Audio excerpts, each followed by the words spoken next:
is kind of a restful lesson because the following week is normally blue books for our challenge students. So we wanted to have a week where they weren't introduced to any new difficult ideas, but they were still introduced to some of the artistic aspects of mathematics. So we'll be looking at that next week.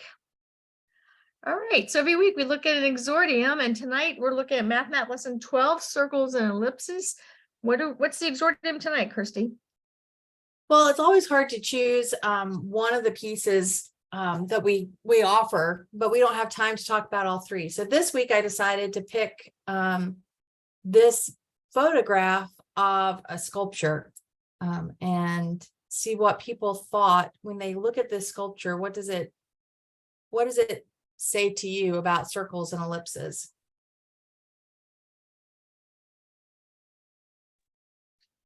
I actually wonder if we're looking at three circles on a hill that are just kind of, or if they all have that same origin, because the grass in front, you can't tell.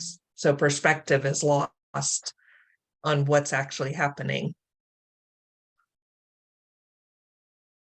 So it might even be that, I mean, do you think they're even circles, or are they really all ellipses? Or are you saying you can't even tell because of the Well, the first angle? one definitely looks like a circle, and then the smaller two are probably ellipses. I don't know, the smallest may also be a circle, but they are a little irregular. But it almost looks like they're on a hill rather than, like, and the hill's just going down with them there. I don't know. Could play with perspective on that one.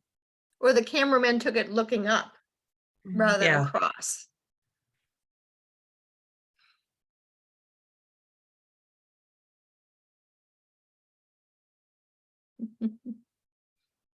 Jill, I like your comment that it looks like growth because and looks springy, because I've been looking at this piece of art now for several years, and I just looked at the sculpture, which happens to be not too far from us in Raleigh. But for some reason, when I was putting the image on the slide tonight, or for tonight, I noticed the clover this time. And instead of seeing the sculpture, I really noticed the clover and the round shape of the clover.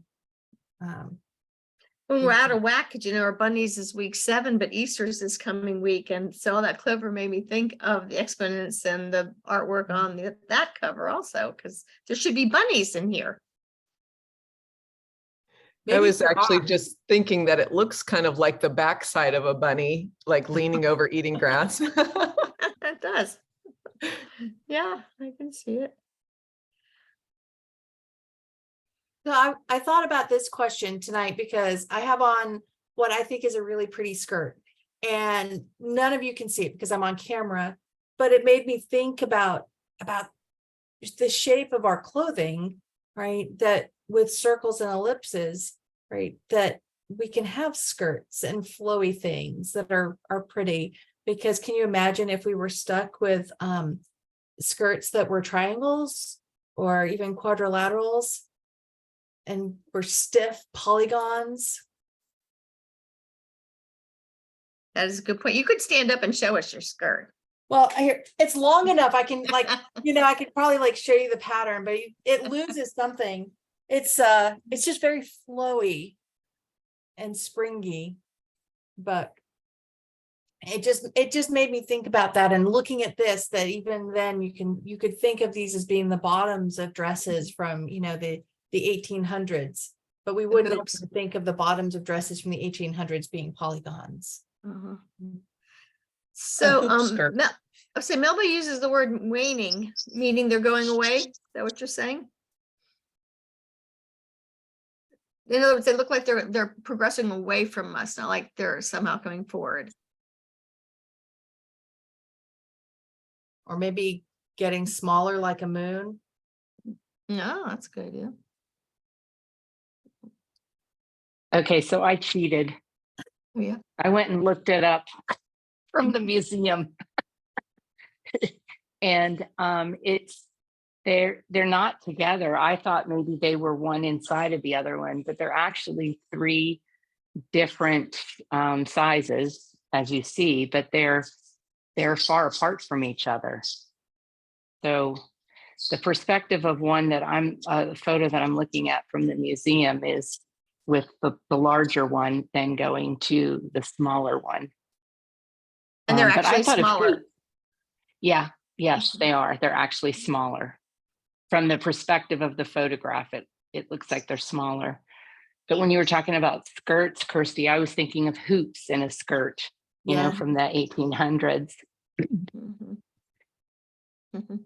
You Yeah, my get daughter that had- big bell. My daughter Sorry. had a tutu once that I had to put the boning in the tutu, and that same idea of those hoops. It's not easy.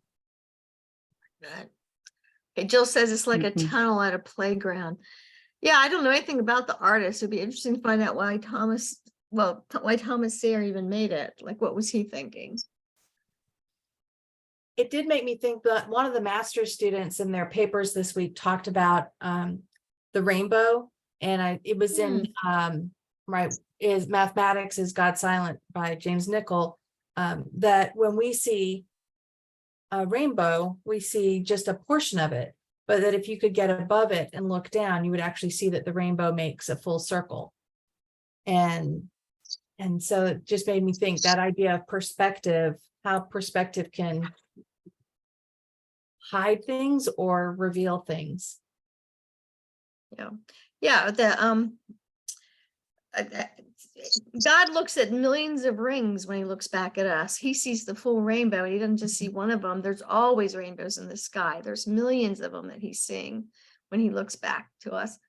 And every now and then you can see it from the earth. They're a lot easier to see from an airplane. And so that's what I always thought was interesting to talk to the kids about, is why does he say it's a ring, but you only see a bow? Well, the horizon cuts it off. And that's what's happening here with this picture. Horizon's changing what we can see. Okay, can I cheat a little bit more? Sure. So the three monumental rings in this piece represent the artist's lifelong study of the interplay between man and nature.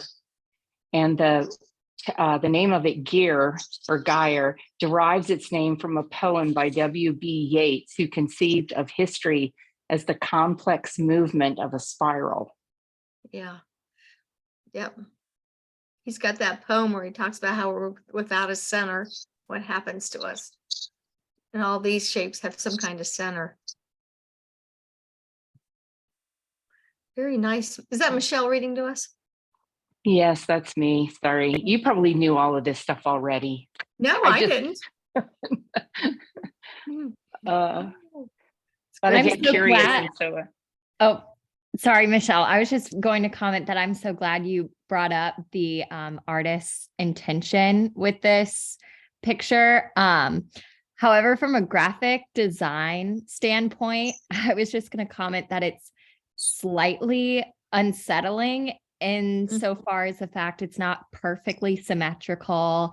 It's not perfectly centered. You can see the perspective is a little off because from the point of view, you can tell they're the artist is crouched down and looking up towards the circle. And so it's not like a perfectly settled photo, but if they're trying to mimic how nature and humans interact in sort of a more nuanced way, that would make sense. But it's interesting how it's beautiful, but at the same time a little unsettling when you see like three what should be symmetrical shapes are a little off. I don't know if anyone else feels like they're slightly off as well. Well, I always do want to set them up a little better when I see it. Great. Great conversation, everybody. So let's go on and talk about circles, ellipses, and some of Kirsty's ideas she can share with us tonight. All right. Just wait. Oh, there we go. All right. So I just wanted to point out tonight, Lee, as we talk about the math map each week and the language and order of mathematics, that there we go. that the idea of analogy and comparison is a skill that we use throughout the math map. And that's one of the things that really makes it a classical math curriculum, is the very clear use of comparison to learn. We use all of the 15 tools of learning, but when we use comparison to compare between problems, that's a key way that we learn. And so just looking at our math map and our dimensions here, I just wanted to point out that there's some, they may feel hidden until you start to really become familiar with them, but we could make the analogy that polygons is to straight lines as circles and ellipses are to curved lines. And so what does that teach us, right, about polygons and circles? Because we're also then comparing sort of polygons, right, to circles via this analogy, right? So just wanted to let you ponder that for a minute and think, how can we use this analogy to learn something that maybe is new to us? Because that's one of the goals of classical learning is to learn that way. Well, last week you told us about how a circle isn't defined by infinite segments. It's always defined by the radius. And so it requires that straight line versus polygons are defined differently. So that's one thoughts I had. Makes me think of, in challenge, we use the 5 common topics all the time, and definition is what kind of a thing is this and what are its parts? And so when you're saying, when you gave that analogy, I thought, well, the parts of a polygon are straight lines. That's one of the things that makes them up. I don't know if you could say the same thing for a circle, since if it had, well, I'm just thinking about the circle shape. It's hard to say. I mean, you can take arcs and curved lines from it. But it's kind of a continuous thing, right? Or then it's not a circle. So does it have parts? Yeah. One curved line, right? But we could talk about the radius. We could talk about the center. Right. Donna pointed out that they're both closed figures, right? So that would make sense that I'm pulling that out of it. So this is lesson 13. So Let me just say one more thing. So the one thing to notice is with that analogy that Christy pointed out is people are going to ask, what kind of review process is in the curriculum? And so she just pointed out, well, the straight lines are going to come back with polygons and the curved lines are going to come back when we talk about circles and ellipses. So it's not always going to be apparent, the review, but it is in there. So for our first idea tonight, I thought that we could just talk about the grammar of circles. And before we jump into talking about circles, I didn't know if anybody would like to share how they practice grammar in their homeschool. You mean math grammar or any kind of grammar, Christy? Any kind of grammar, including math grammar.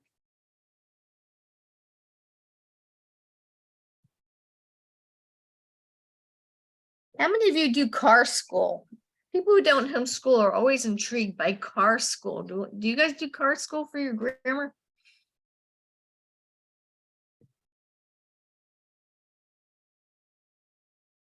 We used to play the CDs in the car all the time. That was what we would do in the car, but we don't drive a whole lot or go a lot of places. But for the grammar, I mean, every day at 11, my daughter and I meet on the couch to do Latin. So there's nothing more grammar than Latin. So we're Latin. always figuring out, what it is. So she's challenge 3. She just finished her last assignment for her CC plus class. And so, but we always do grammar together. So we're sitting there. I'm like, well, which one's the subject? Which one has the nominative ending? We're going over those basics, even though she's at a very high level of Latin. So that's good, right? We can practice our grammar through conversation. What are some other things? Are there any foundations, moms, on what do you do to practice your grammar in your homeschool? Oh, we're in our last year of foundations. I think this is year 13. We play games and we chant and we repeat and it's like over and over math facts and like, yeah, quiz him and I don't know, repetition, frequent repetition, all different How many of ways. you have posters on the back side of the bathroom door that they have Oh, yeah. to look at? To say that we just use the vocabulary. It's not the most popular thing, but I feel like if you use the vocabulary of math, because it is a language, this point of reference when you're speaking about math terminology. Especially, we were dealing with division today, and my daughter was having a hard time putting what should be the subtract or the subtrahend on the line for the quotient. And so we just went through that grammar of, well, what is the quotient? What is the dividend? Where is your divisor? So we speak the language. That's really good, Melba. So just pointing at it and say that thing on top. Right. Yes. That's good. So I've put a couple of things here, right? That when we practice our grammar practice, one of the things, how many people use copywork? Right. So we've talked in past weeks, we've talked about flashcards are a great way, right? So whether it's Latin flashcards, whether it's the arithmetic flashcards, or we did flashcards with the states and the capitals, right? So all of those different facts, right, that we make flashcards for. And then we have copywork. I used to, my kids are older now, but we got the copywork books from CC that had all of the history sentences in, right? And the kids would copy those history sentences, right? And I just think about my favorite guy, Nathaniel Bowditch, right? And he talks about, right, copying things. And Benjamin Franklin, right? He said, copy things. That's the best way to learn how to write, is by copying good writing. So I said that because I wanted to point out here that we've got these images about circles, right? And I've got here circles in the coordinate plane, and then circle parts and properties. So notice this is one of the things we talked about in past weeks. We talked about how we can define things sometimes in the coordinate plane when location matters, and that's going to tell us different information. And then I can also talk about things that are not in the coordinate plane. And when location maybe isn't as important, it adds important. And so that's a detail I can leave out that's going to let me talk about other pieces maybe with more clarity. And so when we see images like this is a great opportunity to have your student, right, copy, right? Take this image of a circle and these words and copy it. And if you copy it a few times, you're going to start to become familiar with it, and you're going to start to know it. And so we don't, I do want to point out, we do not expect that people are going to memorize the math charts the way that we encourage people to memorize the essentials charts, but there are going to be lots of opportunities on those charts for families to pull out pieces and say, oh, this is a good piece to memorize. And copywork is a great way when we're talking about images, especially a labeled image. Copywork is a great way to practice that. And then this is Lee's favorite thing to do, right? And it's so simple, right? But when you want to review something, it's really like a blue book without the book, right? It's a blue book without writing. Just tell me everything you know. Right? So let's do that now. I'm not going to make you all copy the circle, but and I don't care. You can read it off the screen, but tell me, what do you know about circles?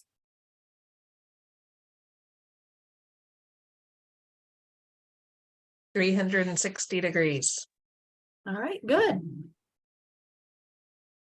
The radius begins in the center and touches the the circle and it's the same length, no matter where you draw it. There would be an infinite number of, would you say, radii is how you'd say it? And they'd all be the same length. Good.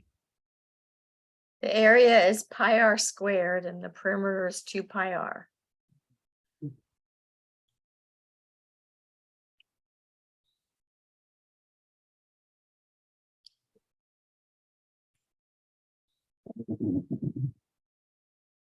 Come on, we can make You know, for the measure of the angle from the radius for that arc, the measure of the angle, which is labeled theta there, is the same as the measure for the arc. Good. they're equal.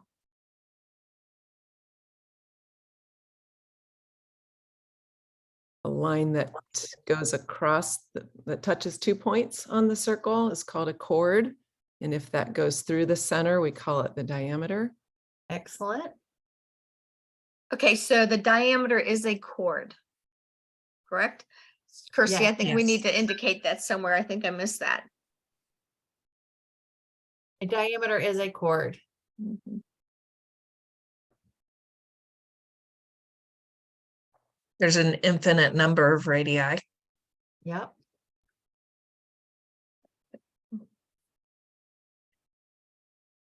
This H and K is always interesting to me. I can't stand real quick at it, that the H and K tell you how much you're shifted from C being at the center.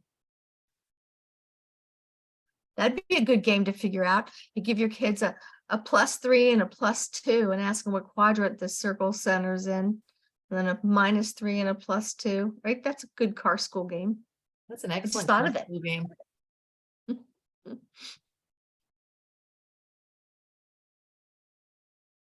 Now, how about this? Anybody want to address these 2 words?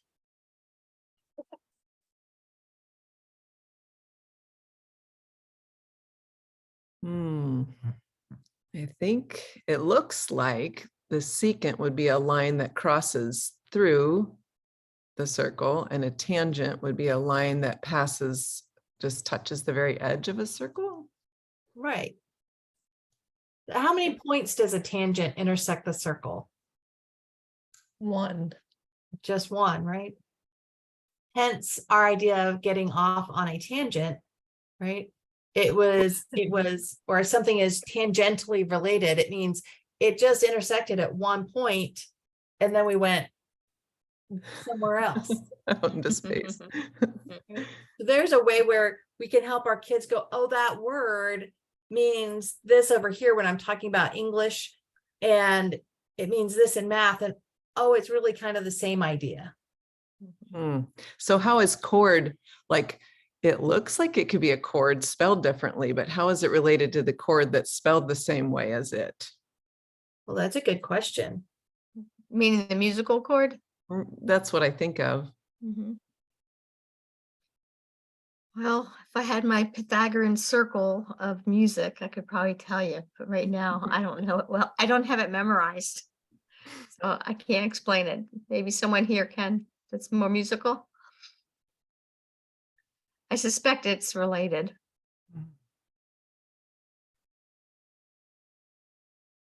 But that's a good thing. That's a place where you look at it and go, that's familiar, and it makes me think of something that's unfamiliar. So that's my point of research. That's my interesting question to go find that out more about.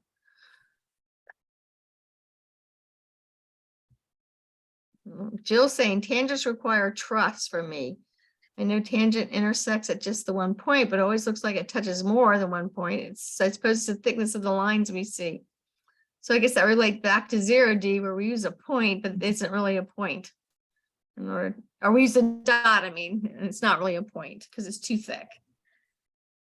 Jill, I'm So right I there have with you. So I have a question. So is a secant just a line, whereas a chord is a line segment? So a chord is a part of a secant? Yes. Okay. So should I have put 2 dots at the end of each side of the diameter to represent that as a chord? To show it's a segment, So there are dots at the end of the chord? but not at the end of the diameter. No. Yeah. We could probably Uh-huh. take them off. I was gonna Oh, say, I don't think I ever see dots on a circle. You just know that whenever it just terminates there because it's not going on. But the secant and tangent are obviously going beyond because of the arrows. Guess what I'm doing tomorrow morning? You have that part colored green where it says segment. Is there a reason? Like That whole area is the segment. Above okay. the circle, above the arc, but under the line. Okay. That's why, because otherwise you might think if we didn't color it, that it could have been that whole area going up to C. Right. And I think line segment or like, yeah. Mhm. So, okay, got it. Yeah, so that's a place where it's a synonym and well, it's not even a synonym in that case. It's the same word used for different meanings. So Mhm. that's a place where you gotta have some extra grammar work with your children so they don't, Mhm. so they can unconfuse them.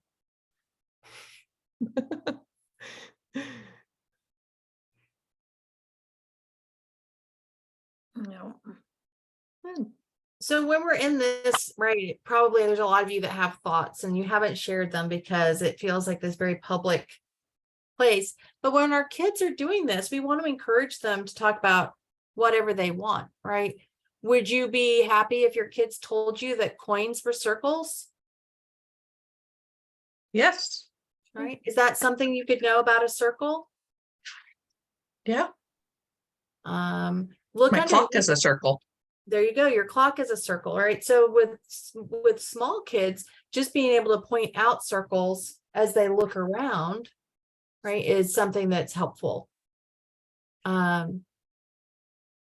So I just want to encourage you that when we say tell me everything you know, it doesn't have to be like all perfect math language, right? We want to encourage our kids to just talk and say, well, why do you think? Right? If they say, well, all of our glasses in our house are circles, why do you think that is? Right? Why are glasses oftentimes circles? Why? I want to know. Do you know, Kirsty? I don't know. There we go. There's another question. Right? But it's a great question. Yeah, so we didn't say like the letter O is a circle. Or there's some artwork up in Raleigh apparently that has some circles. So just go anywhere they want with it.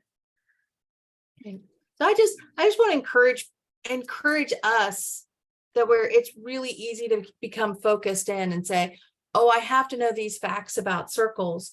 But that question, tell me everything you know about, right? I mean, they could talk about, a wedding band, right? Why are wedding bands? Right? Emma, you're a newlywed. Why is your wedding band round? Right? Why do we use this? Right? Why are circles so special? Share, Emma, you were going to say something. Yeah, I was just going to say because it's infinite. It's a continuous commitment and sacrament and sacrifice to each other.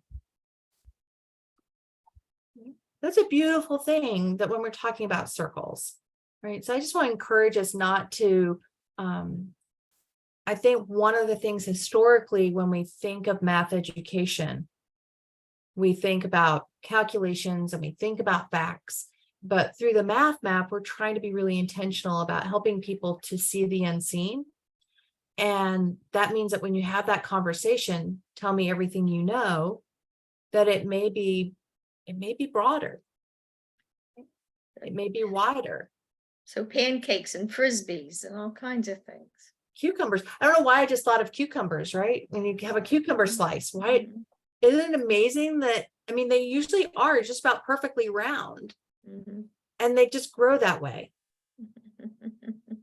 Or Giotto, right? Who remembers Giotto from their foundations art, right? What did he do? Why was he so special?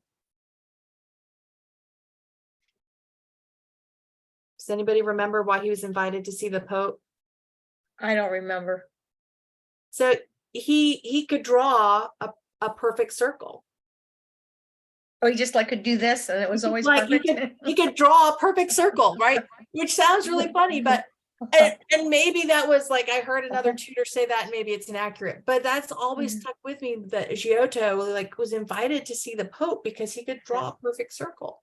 Yeah. I had a geometry teacher nobody liked, but the one thing he could do was draw a perfect circle. And we'd say, draw a circle, draw a circle. We were little kids, and he would back up from the board and wind his arm up and then do this perfect circle, and we'd clap for him. So there you go, moms. That's what you can do. All right, well, I'm going to go ahead and move on.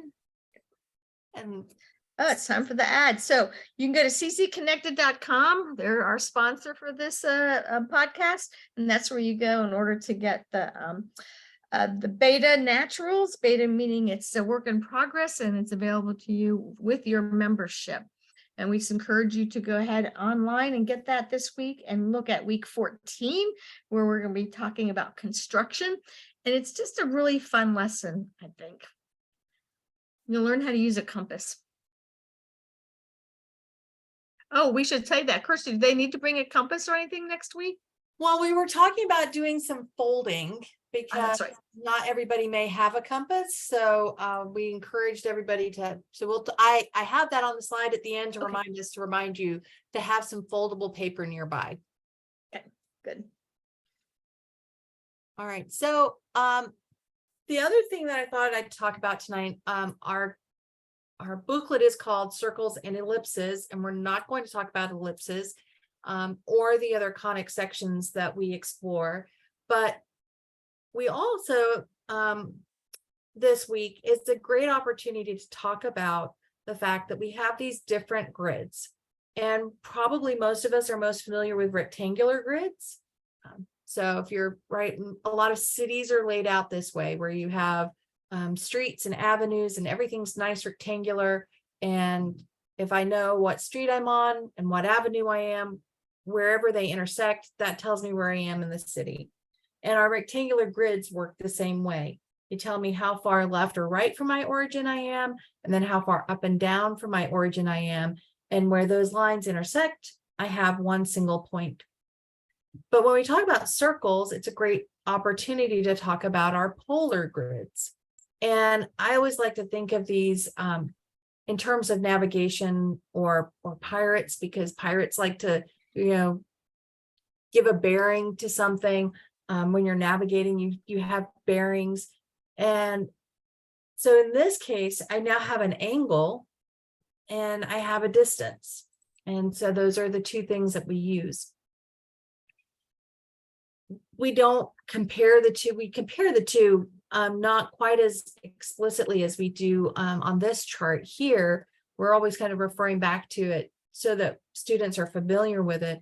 But on this chart, we really go through each of our functions. And so I thought this is an opportunity to go back and talk about what we talked about last week with our power functions. So if you were here last week, we talked about a power function being a variable with some number as its exponent and how those behaved.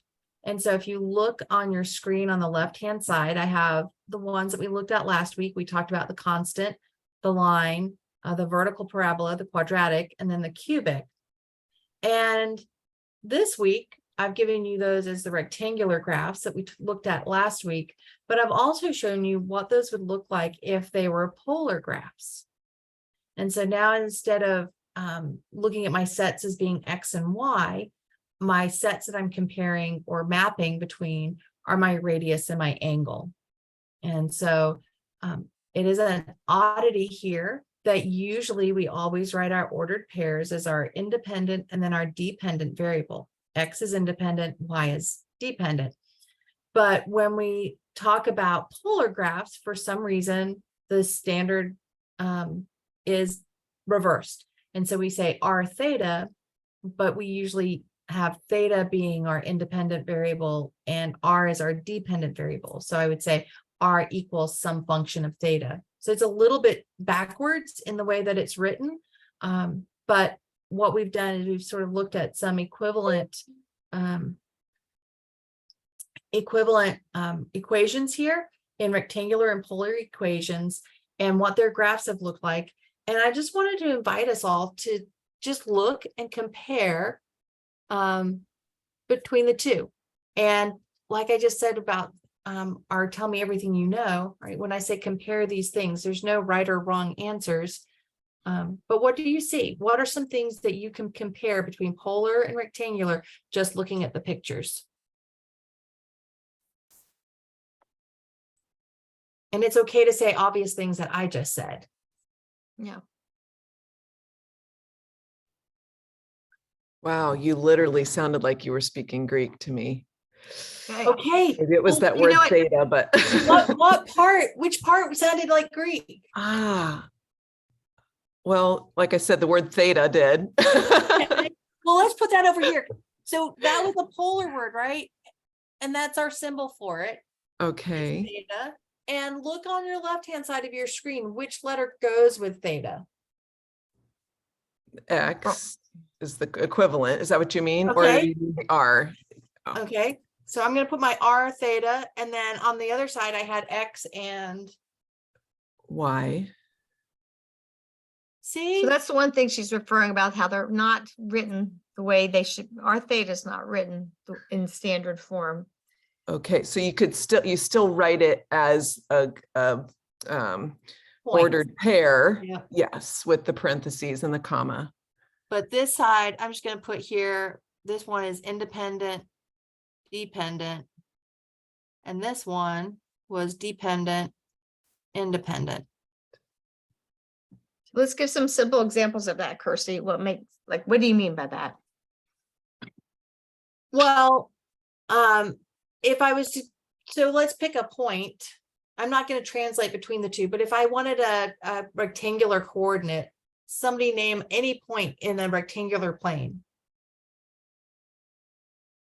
3, 2. 3, 2. Right. And that just tells me go left 3 and up 2. No, go right 3. Right 3, yes. And there we go. There's my point. Over here, if I have somebody tell me a radius, pick any 2. number. 2. And somebody, so here's a question, right, that somebody told me earlier when we were talking about circles. Pick an angle between 0 and 360 for now. 90. 90. Okay. So now, right, that would be my rectangular, but I'm going to leave it there and I'm just going to put a different color over the top of it just so you can see. So here are my circles, right? So I've got 1, 2. So I know my radius, I'm going to be somewhere out here on this outer circle. Then 90 degrees, I'm always measuring it. This is my 0 degree. It's the same as where my X would be.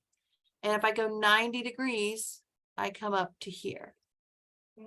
So Kirsty, in your ordered pair, write a degree symbol by 90, just so we're consistent. Thanks. So now I could erase, I'm going to erase, if I can do this, all right, these two, right?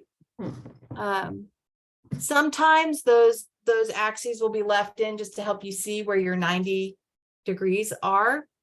But that's there we go. So we've just labeled 2 different points. Now in this case, right, they're just points. So they're not an independent and dependent. That's only when I come over here and I'm writing an equation.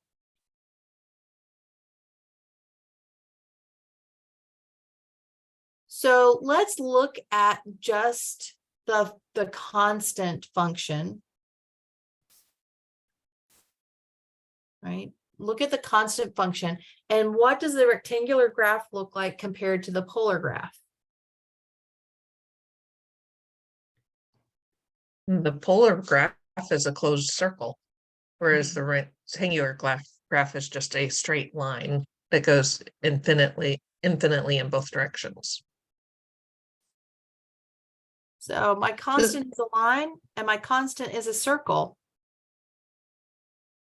So I'm constantly R from the center of my polar graph. And I'm constantly Y on my rectangular graph.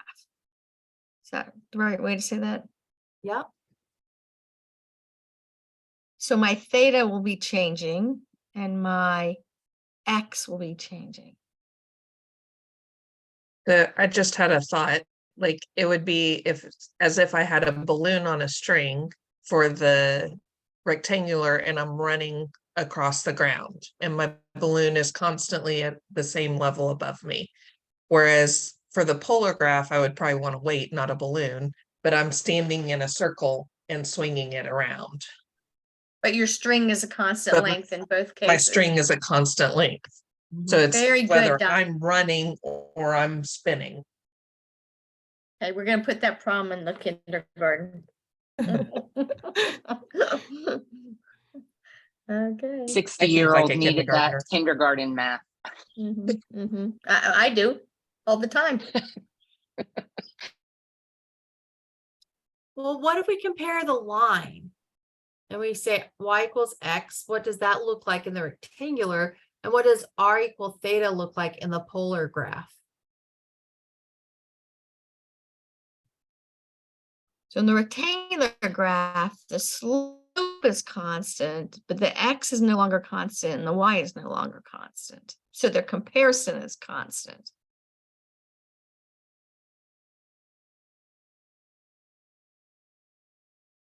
I still have a line, right? Mhm.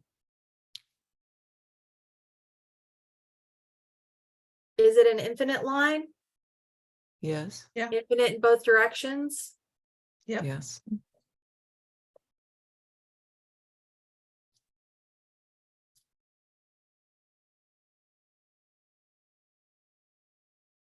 How about our polar graph, r equals theta? It's not infinite in both directions. Is It it infinite in starts- one? Looks like it. It starts in it looks like it has an origin in the center and then it's like a spiral shape that looks like it keeps going infinitely. So is So it So it's if not a R straight is line. 0, your theta is 0. If your R is 1, your theta is 1. Is that what this is saying? That's what that is saying. So if it's 1 inch of R, it's 1 degree theta. If it's 2 inches of R, it's 2 degrees theta. Okay. Well, remember it's depending on theta. So what it's saying is that whatever my angle is, that's what my radius is. Right. So if my angle is 3 degrees, my radius is 3 units of Yes. something. Hmm. Saying this out loud helps. So I had a line on that side. I've got a curve on this side. Now, we just talked in the last one, right? I said pick an angle between 0 and 360 degrees. Now, when I was talking about my circle, would it matter if it was more or less than 360 degrees? It would all line up, right? Because Still be on, yeah. it would still be on that circle. But just- now, right, can my angle be more than 360 degrees? Yes. Because you're going to spiral on this one. Mhm. Right.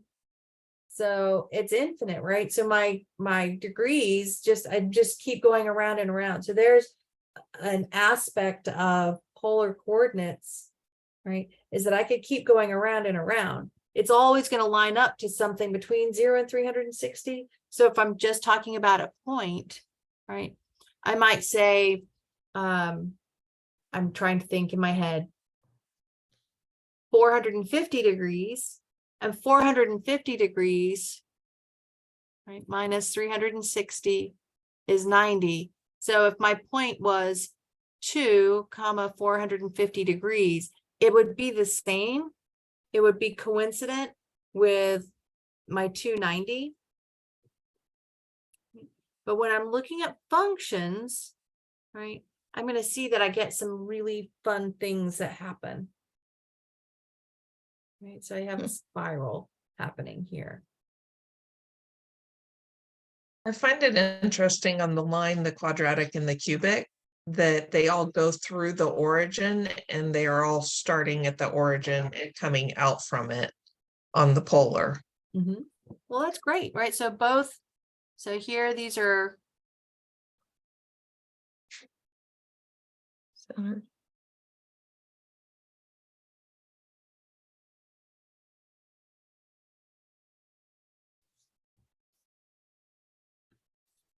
mm.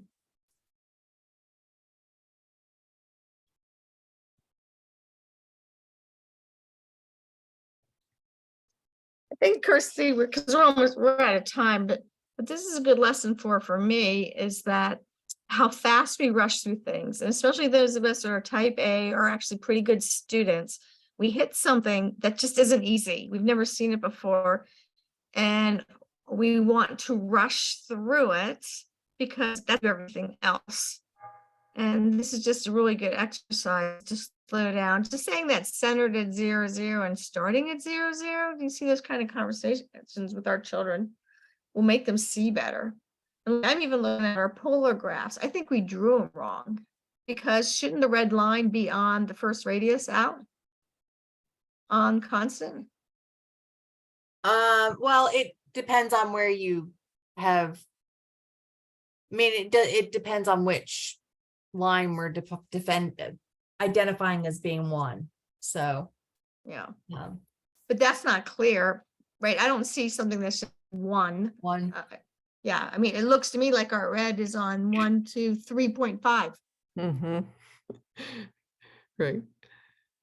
Yeah, so then just all to assure you guys, this is hard math. We get that. This is like Kirsty says, it's unfamiliar. And so the actual lesson set that goes with this polar graphing is really plug and chug and copy work and just identifying some parts. There's not any calculations with it. We're just trying to get them to see what's in front of them.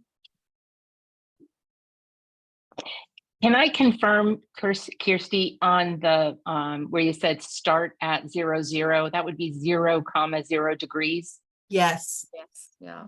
Okay, because I'm exactly. really grammar in this, so that's why I just want to make certain Yeah. I'm understanding what's being No, taught that was a or good catch. what we're reviewing. Mhm. Okay. It's excellent. Like I just went through last week and found all the Celsius where the degree was missing and all the Kelvins that had a degree symbol, right? They're so hard to see all these little nuances, but we want them right for the kids. It's unfair. Not, have them, we want them to read it, so we need to be as accurate as possible. Lee, I love what you said about slowing down and wanting to rush in and understand. And so I think that's one of the things you and I have talked about, how we have a tendency when we see lesson pages to jump in and say, let's get the lesson pages done. And not that your younger students, right? Older students hopefully are going to have some of these conversations. Younger students may not, but younger students can still sit there, right? They might come up with a lot of things that we just missed because they aren't trying to get the right answer. Yeah. Right? And so there's just as much value in sitting down and having these conversations and saying, which one do you like better? Which one's more interesting? So Donna, you're asking us about the negative. So Kirsty, see if I know anything. I think you could never have a negative radius because your distance is always positive, but you could circle the opposite direction and have negative angles. Is that correct? Yes. Yes. We are generally going to always say that the convention is going to be that the radius is going to be positive, and so we're going to start at 0 degrees and go out.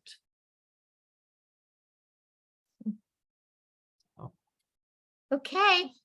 All right. That's a lot of time, guys. There we go. There's a reminder to have some foldable paper available next week. Thank you so much. We're going to do origami. So come on, join us for our last math course. And then that week 15, we'll talk about just generally assessing our children and helping us be better at recognizing how we can help them and where they're struggling in math. So see you next week. Thanks. Thank you.